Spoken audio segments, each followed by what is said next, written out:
The movie starts inside a spaceship named Orbiter 9, where a 20-year-old beautiful girl named Helena is traveling alone. The spaceship is on a journey from Earth to a planet called Celeste. Helena has spent her entire life on that spaceship, from childhood until now. Due to overpopulation, global warming, and air pollution, scientists were searching for a new planet where humans could leave Earth and settle. That's why they sent Helena on a mission to investigate a new planet called Celeste. After 20 years of travel, Helena was only halfway through the journey. She still had 20 more years to reach the target planet. At first, newborn Helena was brought onto the spaceship by her parents, and they raised her there. But 3 years ago, due to a malfunction in the spaceship, the oxygen level dropped significantly. If all three of them had stayed, the oxygen would have lasted only 1 more year. So, without saying a final goodbye, her parents quietly jumped into space and sacrificed their lives so Helena could live alone. With just Helena in the spaceship, the oxygen could last for about 3 to 4 years. During this time, an engineer from the space stations built at different points in space was supposed to reach her spaceship to help. And so, Helena spent the last 3 years alone, maintaining the spaceship. One day, the oxygen level dropped to just 1%. The spaceship's artificial intelligence informed Helena that an engineer would arrive in the next 17 hours to help her. She was about to meet another person for the first time in her life, other than her parents. After a few hours, the emergency alarm suddenly starts ringing, and the spaceship begins to shake violently. Helena runs to the control room and sees that a space capsule is attaching itself to her spaceship. As the door opens, a boy around her age appears. It's the first time Helena has ever seen a boy. She feels very happy to see him. The boy tells Helena that he's an engineer and that he has only 50 hours to complete the repair work.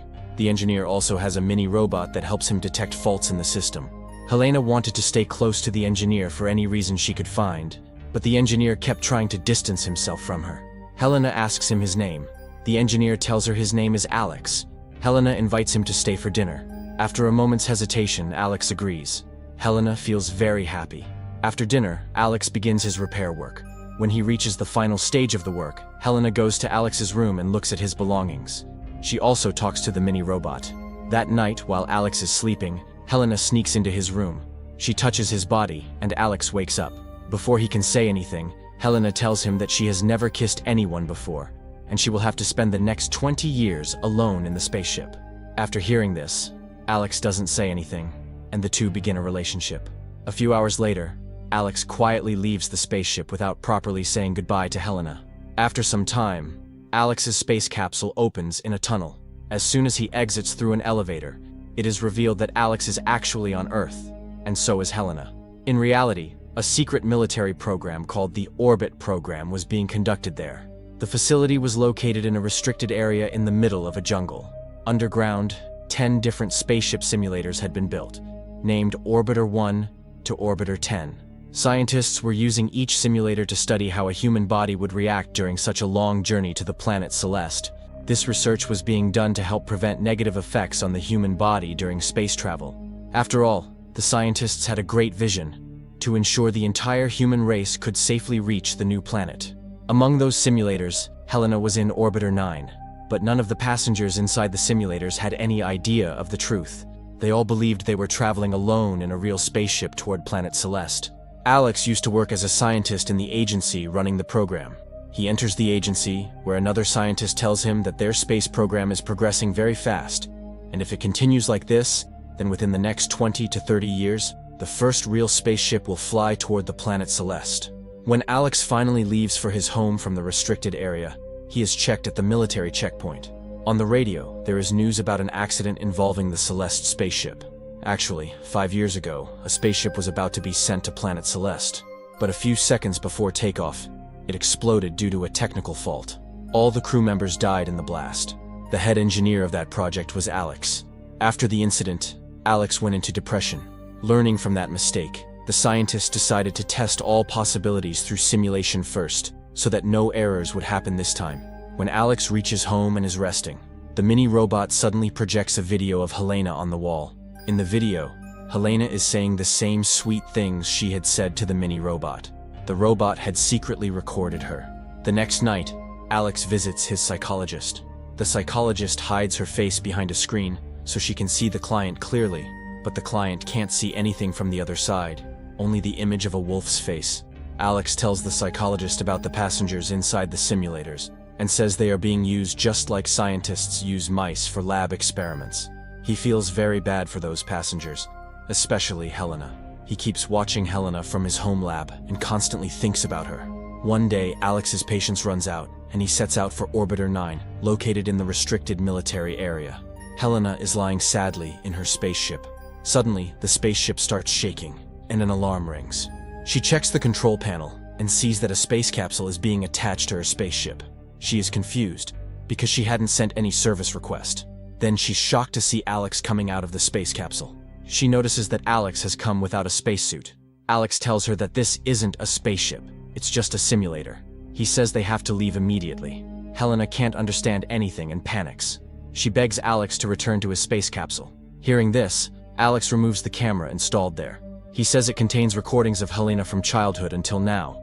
Helena is confused and scared, but in the end, she believes Alex. He sets up the mini-robot in Helena's place and connects all the wires to it. So the agency continues receiving health reports, just like before. Finally, he takes Helena with him and leaves. Alex holds her hand as they exit. Helena feels very nervous. As soon as they come out, Helena is hit by bright sunlight. Her heartbeat increases rapidly. She had never seen sunlight in her entire life. Alex hides her inside a large box at the back of his truck and covers it with his spacesuit. When they reach the military checkpoint, a soldier starts scanning the truck with a radiation detector. As the soldier moves to the back of the truck, the scanner's beeping gets louder. Alex feels his heart in his throat. He gets ready to step out of the truck, but the soldier says that Alex has left his spacesuit outside, and that's why the scanner is picking up radiation. Then he signals for the truck to move on without checking the box. Alex immediately drives away. Later, he takes Helena to a safe place and lets her out. He explains the entire simulator program to her. The program has been running since before she was born. He also tells her that there was never any problem with the oxygen supply. That was just an excuse.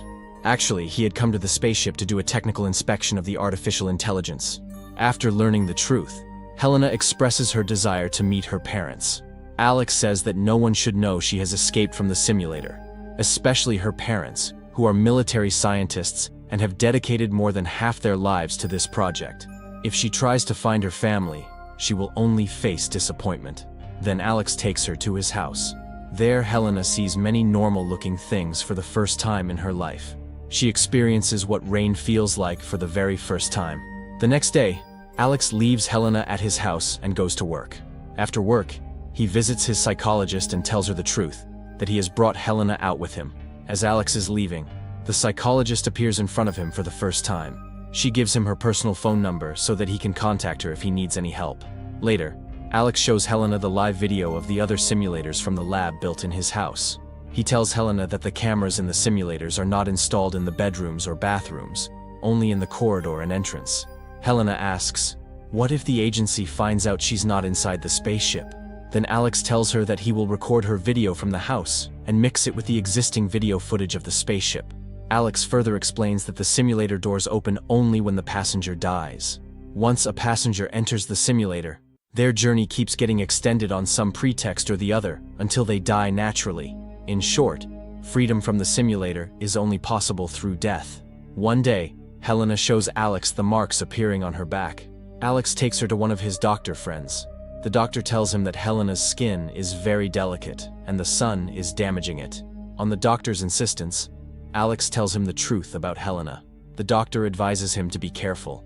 One day, in Alex's absence, Helena finds a secret report. From it, she learns that she is actually a clone. She decides to find out the truth, takes her parents' address from the same report, and goes to meet them without telling Alex. She finally meets her parents. They tell her that although she is a clone, she is in no way less than a naturally born human being. In fact, in many ways, she is even better. Meanwhile, Helena's father brings handcuffs and ties her to a railing. He is about to call the agency when, suddenly, his wife attacks him from behind and knocks him unconscious. When Alex returns home, he finds Helena missing. Seeing the scattered reports lying in the room, he realizes that Helena has gone to meet her parents. Meanwhile, after freeing Helena, her mom tells her to run away. She warns that once her father regains consciousness, he will surely inform the agency. After saying goodbye to her mom, Helena runs away from there. As soon as her father regains consciousness, he informs the agency about Helena's escape. Meanwhile, Helena reaches Alex's house, and both of them escape together. The scientist leaves for Alex's house with his commando officers. Alex and Helena reach the psychologist's office to ask for help. The scientist tracks them there. The psychologist tries to hide both of them but fails and is killed by a commando. Alex and Helena escape from there to save their lives. The commandos and the scientist chase after them.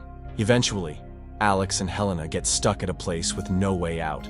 Now, they have no other option but to jump across to another roof.